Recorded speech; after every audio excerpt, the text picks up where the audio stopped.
Rwanda bimwe mu bizindutse bivugwa hirya no hino ku isi nuko ingabo za Nigeria zivuga ko zashoboye gutabara abantu 33 bari bashimuswe n'abagabo bitwaje intwaro bari mu rugendo mu ntara ya Zamfara n'intara iri mu majyaruguru ashyira uburengerazuba bw'iki gihugu. Igikorwa cyo gutabara aba bantu ingabo zagihuriyemo na polisi nyuma yo gutahura amakuru yavugaga ko aba bantu bashimutiwe mu gace ka Tsafe kuwa gatandatu w'icyumweru twashoje. Ingabo zatangaje ko zasanze abashimusi bari gutwara abo bantu bakaba barabajyanaga ahantu ariko hatamenyekanye. Bahise bahungira rero mu mashyamba yari hafi aho nyuma y'uko abasirikare bafatanyije n'aba polisi batangiye kubarasaho.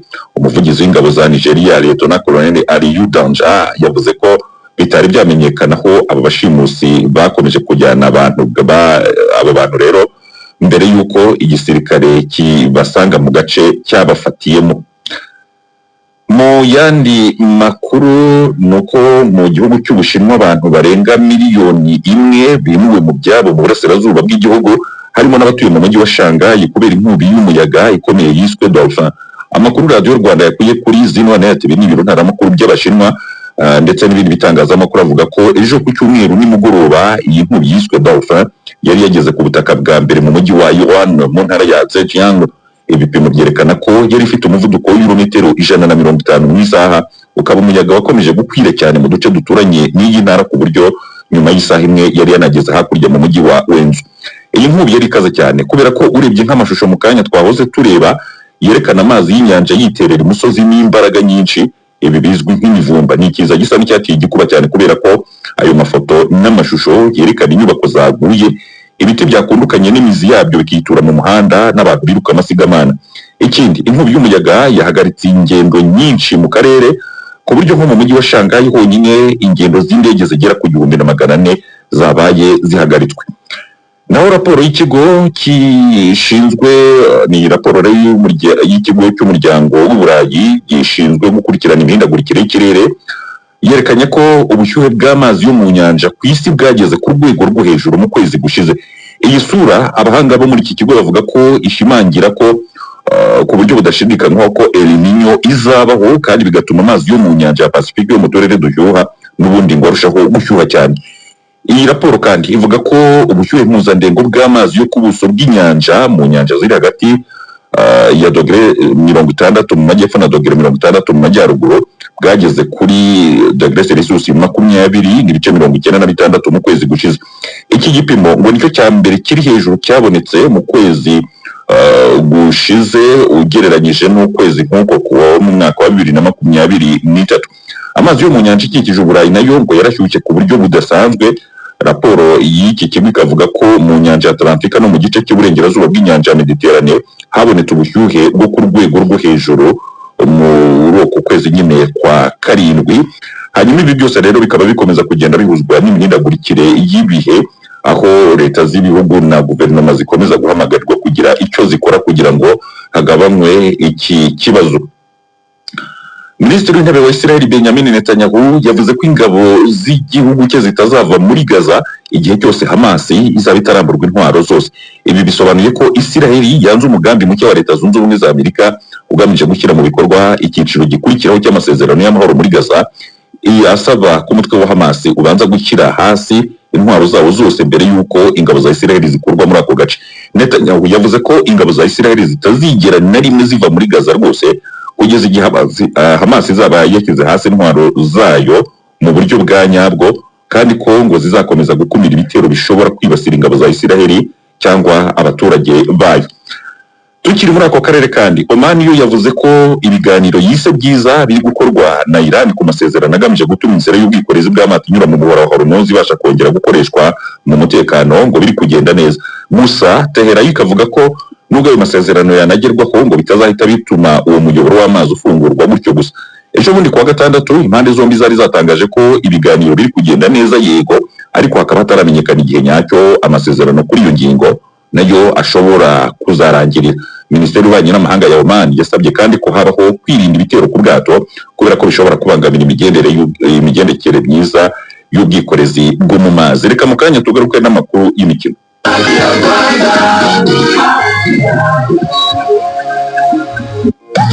inshuti y'umuhinzi urupapiro rwo kwigira nitubura. Muhinzi nawe rubyiruko, itegura igihembwe cy'ihinga cya 27 hakiri kare wiyandikishe muri Smart Nkunganire kugira ngo uzabone inyongeramusaruro n'imbuto ukeneye kuri nkunganire ya leta. Ibuka kandi arengaho mu gihembwe cy'ihinga cya 27A. Ibuka ko kugira ngo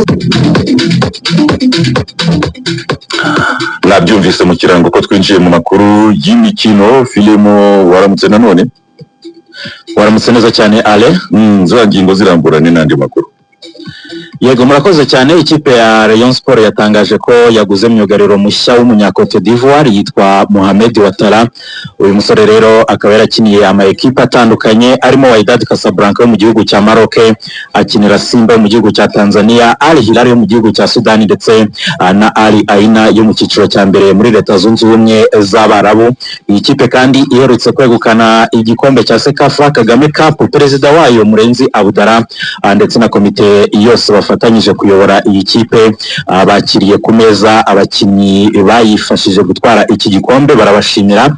Ni mu gihe kandi iyi kipe ya Rayon Sport irimo gutegura umukino wa gicuti n'ikipe y'imahanga itaratangazwa. Uwo mukino rero ukaba ugamije kwereka abafana iki gikombe cya Sekafa Kagame Cup baherutse kwegukana. Mu yandi makuru nuko Minisitiri wa Siporo ku munsi w'ejo yitwa Neri Mukazayire, ku munsi w'ejo yari ari mu karere ka Huye aho yari yitabiriye isozwa ry'umwiherero w'abanyeshuri basaga 2,000 bakina imikino 12 itandukanye biga mu mashuri yisumbuye. Ni umwiherero rero wabereye mu masite ageze kuri 5 mu gihugu hose, ukaba umaze ibyumweru 2 aho rero wabaye n'umwanya mwiza cyane wo kugira ngo abakinnyi bitoze bazitabira imikino ya Sekafa iratangira muri iki cyumweru twinjiyemo mu gihugu cya Tanzania. Site rero yo mu karere ka Huye niyo yari ifite abana benshi, aho yari ifite abasaga 900. Mu yandi makuru reka mbabwire ko ikipe ya APRFC ku munsi w'ejo yatsinze ikipe ya Etincelle ibitego 2-1 ni mu mukino wa gicuti wabereye kuri stade Umuganda. APR yatsindiwe na Uwiyaremye Fidari ndetse na William Togimel. Ni mu gihe ikipe ya Etincelle yatsindiwe na Abdul Ibrahim Kasapu. Ni mu gihe kandi atari uwo mukino wonyine wa gicuti wabaye ku munsi w'ejo, kuko n'ikipe ya Polisi yatsinzwe n'ikipe ya Gorilla ibitego 2-0. Ni umukino wabereye mu karere ka Ngoma, ndetse kandi biteganyijwe ko kuri uyu munsi Polisi irakina undi mukino wa gicuti n'ikipe ya Etoile de l'Est ku itariki 13 azaba ari ku munsi wo kwa kane. Polisi izakina n'ikipe ya Arimereke. Ni mu gihe kandi ku itariki 22 iyi kipe ya Polisi izakina n'ikipe ya Rayon Sport mu mukino wa kimwe cya kabiri cya Super Coupe. Mu yandi makuru, ikipe ya Al Hilal yatangaje ko yasinyishije umudage witwa Joseph Zinduele, akaba rero ari umutoza mushya mukuru, yasinye amasezerano y'imyaka 2. Uyu mutoza akaba yaratoje amakipe atandukanye arimo Orlando Pirates, yatoje kandi Raja Casablanca ayifasha gutwara igikombe adatsinzwe umukino n'umwe, atoza GS Kabiri ndetse n'andi ma equipe atandukanye arimo Lokomotive Moscow. No unsotsa no mu Rwanda rero David Owori uherutse kwitaba Imana mu gihugu cya Uganda.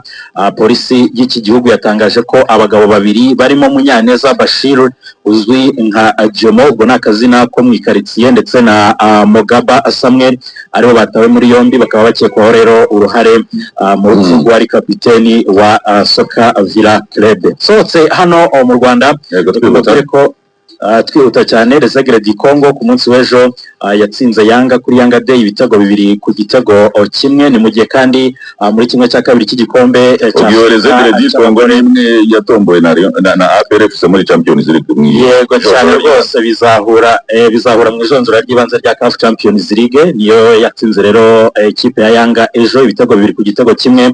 Ikipe rero ya Morocco ndetse na Cameroon zizahura muri kimwe cya kabiri cy'igikombe cya Afrika cy'abagore ndetse na Algeria na Malawi.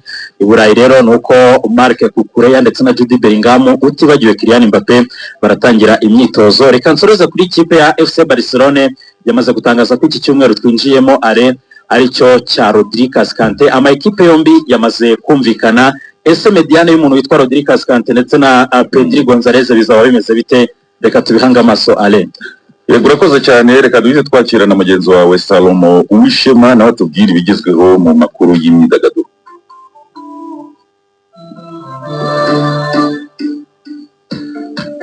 Salomo? karame cyane Ale imyidagaduro hagezweho iki? mu myidagaduro reka duhere ku witwa Enoch Uwizeye uyu nguyu yamamaye ku mbuga nkoranyambaga nka Kagarara cyangwa se #Small uyu nguyu akaba akomeje gusatira intego yo kuzuza abantu bagera kuri miliyoni bamukurikira ku rukuta rwe rwa Instagram nk'uko umunyamerika Ashton Hall nawe akomeje kubimufashamo umunsi ku munsi. Ku mugoroba w'ejo rero byagaragaraga ko amaze kugira ibihumbi birenga 900 n'abantu bagera ku bihumbi 3 kuri ubu bikaba bimaze kuba hafi ibihumbi 900 n'ibihumbi 8 ni mu gihe uyu Kagarara n'ubundi yatumiwe muri Fly Connect Creator Summit izabera muri Armenia ku mugabane wa Asia. Iyi nama rero ikazahuza aba content creator cyangwa se abakora ibihangano bishyirwa ku mbuga nkoranyambaga. Ni inama izaba mu kwezi kwa 11 k'uyu mwaka ikabera hariya muri Armenia. Reka mve kuri Ashton Small nerekeze ku munsi w'ejo nibwo biganjemo amazina akomeye cyane mu myidagaduro nyarwanda bitabiriye siporo rusange abarimo Clapton Kibonge abarimo Madedera abarimo Patikope abarimo Rocky n'abandi muri rusange. Uretse kwitabira siporo bamwe rero bari bambaye n'imyambaro iriho ubutumwa bukangurira urubyiruko n'abanyarwanda muri rusange kwirinda ibisindisha bagaragaza ko bagomba kuba bafite ubuzima buzira umuze. Itsinda rya Urban Boys muri weekend tuvuyemo nibwo ryataramiye bwa mbere mu mujyi wa Kigali by'umwihariko buzi uko ari batatu mu gitaramo cyiswe We Play Volume 1. Ni igitaramo cyabereye muri Zaru ya Cote, ni igitaramo cyabaye ku itariki 8 z'uku kwezi kwa 8 umwaka turimo. Ni igitaramo cyari kirimo umuhanzi Amalon wishimiwe cyane ku rubyiniro, ariko mbere yaho ku munsi wo kuwa gatanu witwa Chris Easy yari yataramiye abari bitabira umukino wa nyuma wa Sekafa Kagame Cup wahuje West Palm ndetse na Gor Mahia, aho ikipe yanegukanye igikombe cya Sekafa Kagame Cup yaberaga mu Rwanda. Ni mu gihe Blues Melody nawe yanejejwe no kubona indirimbo ye Zanzibar yakoranye n'uwitwa Harmonize icurangwa ku munsi w'ejo muri Uhuru Stadium ku munsi wa Yanga Day. Ni timu ya wananchi. Ni indirimbo rero yacuranzwe inshuro nyinshi cyane ubwo berekanaga abakinnyi bashya ndetse n'imyambaro mishya iyi kipe izakoresha muri uyu mwaka.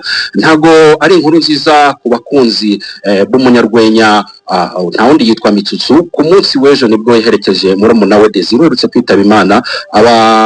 Ibyamamare muri sinema ndetse no mu bindi byiciro barimo Junior Giti abarimo Bamenya barimo Kilaman abarimo Captain Regis n'abandi batandukanye baherekeje uyu muvandimwe we wa uyu Mitsutsu. Ni ku munsi w'ejo uyu misago Desire akaba aherutse kwitaba Imana ubwo yari afite imyaka 26. Ale nababwira ko umuhanzikazi mu ndirimbo za gakondo yitwa Cecile Kayirebwa agiye guhabwa icyubahiro mu gitaramo cyiswe Kigali Dutarame. Ni igitaramo kizabera muri Rompo ya Kigali ku itariki 3 z'ukwezi kwa Kwakira umwaka turimo.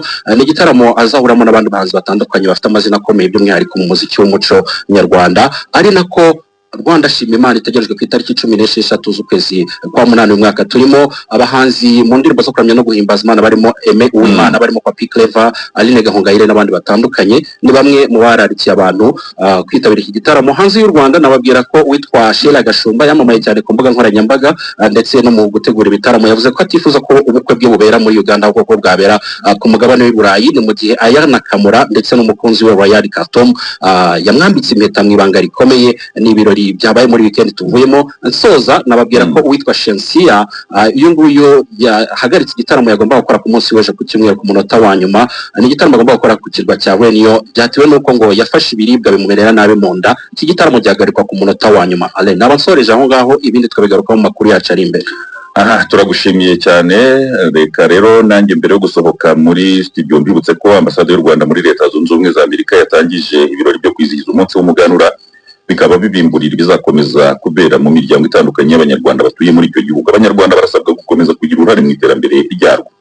Naho inararibonye mu mibanire y'imiryango ndetse na rumwe mu rubyiruko baravuga ko igihe kigeze ngo hashakirwe umuti ikibazo cy'imyitwarire idahwitse ikomeje kwiyongera mu rubyiruko. Ariko se urubyiruko rwo rurabivuga iki? Ntabwo turimo twitwara neza nk'uko bikwiye ngo aya mahirwe duhabwa na leta yacu tuyabyaza umusaruro nk'uko tubibona, ahubwo urabona ko urubyiruko rwari rwafashe intera ndende ni kujya mu businzi, ibiyobyabwenge.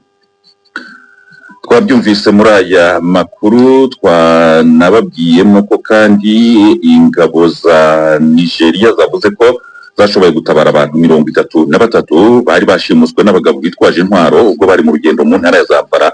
Iyi ntara ikaba iri mu majyaruguru ashyira uburengerazuba bw'iki gihugu cya Nigeria. Nigeria nayo ikaba iri mu burengerazuba bw'umugabane wa Afurika. Mu gihugu cy'Ubushinwa abantu barenga miliyoni 1 bimuwe mu byabo mu burasirazuba bw'igihugu harimo n'abatuye mu mujyi wa Shanghai kubera inkubi y'umuyaga ikomeye yiswe Dolphin. Amashusho akaba agaragaza imivumba myinshi izamurwa n'inyanja kubera nyine uwo muyaga, mu gihe ibikorwa remezo bimwe byangiritse, ndetse twababwiye ko n'ingendo z'indege zabaye zihagaritswe ku bibuga by'indege bimwe na bimwe. Ikindi kandi reka tunababwire ko leta zunze ubumwe z'Abarabu zashyikirije Irilande witwa Daniel Kinahan ukekwaho kuba yari umuyobozi w'umutwe w'amabandi wakoraga ibyaha by'ubugizi bwa nabi kandi ukabikorera ku rwego mpuzamahanga. Reka mbabwire ko indi gahunda y'amakuru ariko noneho ku buryo bw'incamake aza kubageraho ku isaha ya 2:00. Hagati aho gahunda zindi za Radio Rwanda zo zigiye gukomereza kuri Bwakeye Bute na bagenzi banjye.